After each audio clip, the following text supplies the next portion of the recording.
So the next series of poses is for the shoulders. The shoulders can give us a lot of problem because we tend to shorten the connection into the chest, right in here.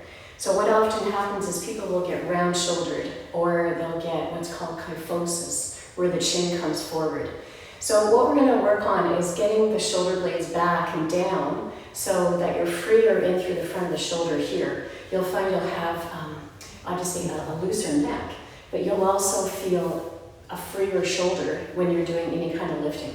So the first thing we do is take the hands behind and interlace the fingers. Now I'm going to show you from the side. I've got my feet just apart. And you're going to slide the shoulder blades down and then lift the chin, look up, and then tuck the chin and breathe in and out. Now you're breathing strongly as the arms actively thread down as if someone's lassoed your wrists for some reason, and they're just pulling them down, and your chin is super tucked. It'll feel like you're making like a double chin in order to get that tuck as the shoulder blades slide down. Now then take the arms over to your right. I'm going to show you from the back. You're going to pull this left shoulder back, and you're going to coax the elbow to the outside on the right. This will draw your shoulder blade down. I think you'll probably see that. And then you breathe, and you're going to tuck the ear over to the right side. So just feel like you have like a heavy earring on that right side, and you're tipping to that side. And then you can breathe in and come back up. I hope that feels wonderful. Now we'll take the hand to the elbow, draw the elbow across, and then take this arm down, grab it to get a placement, and then breathe again, and then exhale over to the right side. And you want to keep that left shoulder blade down as you come over to the right side. And you don't tuck your chin, you look straight ahead as you drop that right ear down as much as you can. And then breathe in and come on back up. Okay, I'm going to continue to face this direction. I really hope that felt great in through the front here. So now we're going to switch. Interlace, slide the shoulder blades down the back, take the right arm over, get over, way over, elbow is back and shoulder is down as much as you can on that right side. And then breathe in, exhale to your left, heavy earring on the left ear, draw down, shoulder blade back, lift from the rib cage, stay with your breathing. Excellent. Really drop the ear. Breathing fully. Shoulder blade down. Breath. Breath. Breath. And then breathe in. Come on back up. Here we go. Take the left hand. Grab the right elbow if you can. If you grab the forearm, that's great too. Coax the right elbow down, down, down, across. Hold on with this right hand to your left arm, and might be at your elbow, kind of see where you land.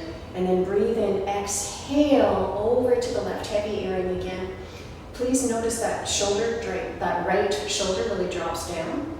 You get that great stretch right through the upper back and the neck with that heavy, heavy ear as you drop down. And you keep both feet planted, so if you can just check it, I'm going to show you. Attempt not to lean, but keep pressing down through the right foot so you stay even through your low back. And be happy. You're stretching, you're really opening. Wow, I hope you can really feel this in the right shoulder at the front and the side neck. Trapezius muscle, the upper back muscle, very upper, and then come on all the way back. Okay, now we'll let the arms dangle, and I want you to just be aware of the rotator cuff. I'm going to show you what it is. Rotator cuff does this kind of movement. You can think guillotine, anything like this. So any kind of movement that you're coming back. So what we're going to do is a W stretch. So you're going to bring the arms out to the side.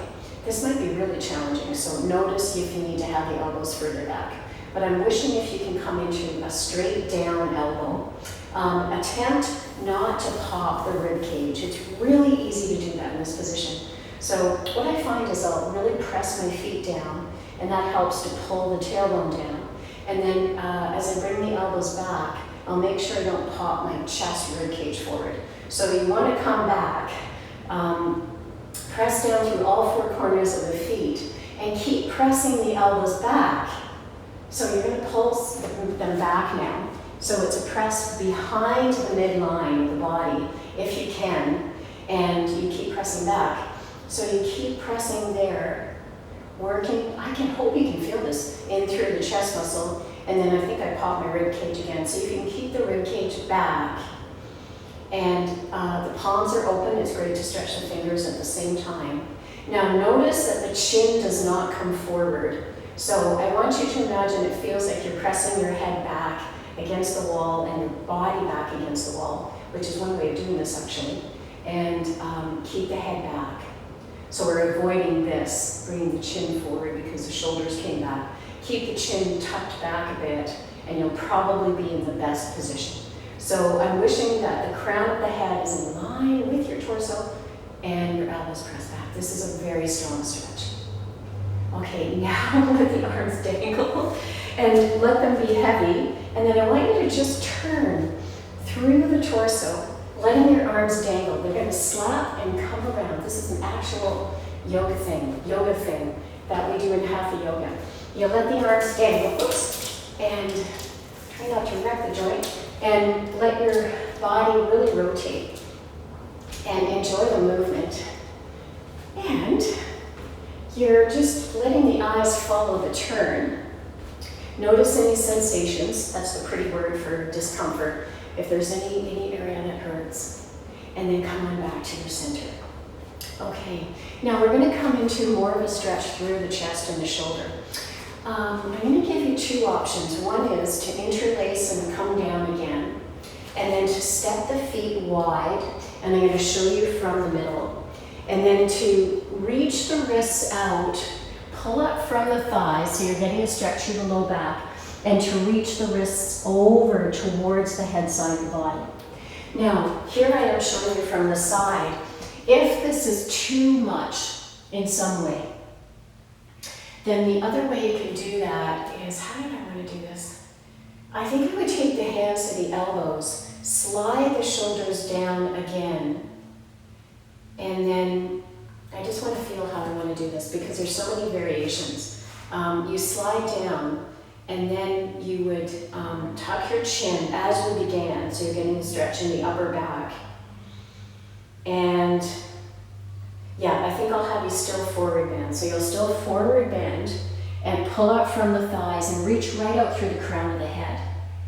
So you might have your knees bent because the hamstrings could be so tight, and you're pulling out from the core. Now just let the head drop so the top of the head is reaching towards the floor, and you're pulling up from your core. Now this will get your low back at the same time, which helps the shoulder area. And possibly you almost feel like you're tipping because you're bringing the bum up so high, but you keep the hands clasping the outsides of the arms to draw the shoulders down, not up towards your neck. So here, if you can just look for a moment, the shoulders come down, down, as opposed to falling forward. Actively press the arms into the back to get that stretch in through the shoulders. And then on your next in-breath, breathe in, lift the whole body, draw up from your center, your shoulder blades are back, and then let your shoulders release. I really hope you felt that through the shoulder. If you were doing this version, of course you were reaching the wrists out. Okay, now the next stretch is to stretch right in through the pectoral area, right in here. And we're going to come onto the wall. So I want you to take your right hand onto the wall. I'm going to use the handle here. And you're going to be on the wall, and like you have the straight arm version. So you're going to hold on to the wall. So here's your wall. And then you're going to turn away from the wall. I'm going to use the handle. And I'm going to turn away from the arm so that you're opening right in through the insertion of the chest muscle. And the shoulder blade is down. And you just get your whole belly button turning in this direction. So you're opening in through the side waist. And breath. And breath. Really nice. And then you can come back. Okay, come on to the other side. So come over to the other wall or just turn the other direction. And then take, no, you needed to know that. And you're gonna now press the hand. And then here again, rotate, fantastic opening through the front shoulder. Turn and turn, turn and turn. Keep turning in this direction. The hand is lower than the shoulder because that'll give you a little bit more traction in through this insertion in through the front shoulder. Good, the shoulder blade is down, so you're not pulling up like this. Down, turning, breathing, and then you can come right back to your center.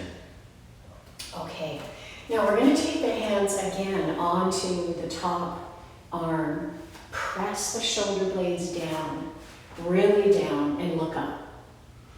Breathe in and out, and keep the shoulder blades pressing down. Press the shoulder blades back now. They're down, and you're pressing back. You're squeezing them together.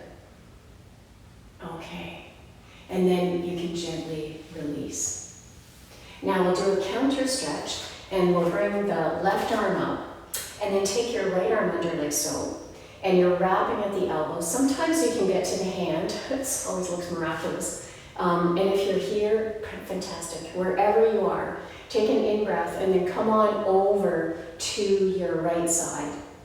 And then you can circle that elbow across. You're coming just above the nipple line so that you can get around the breast or around the chest. And it's going to give you a good squeeze right in through this armpit, axial area it's called. And there's a lot of lymph. About 70% of the lymph nodes in the upper body are there. And you want to pull across, and you really get over. So you're really opening in through the rear of the shoulder here. And now let the arm drop and then pull straight across. So right into the rear of the shoulder. You're breathing steadily. And then come on back. Oh, I hope that felt good. And then you're going to take the right arm under, up rather, take the left arm under, get your wrap. Draw across the body, way across, way across. Keep the body facing front. You can get a bit of a turn, but please stay mostly front. And then pulling that elbow across. Staying with your breathing. Coming well across. Just above the nipple line. The arm is cradled. Yeah, breathing, breathing. Let that arm drop. Pull across, that scapula, shoulder blade comes well over, and then you can gently release.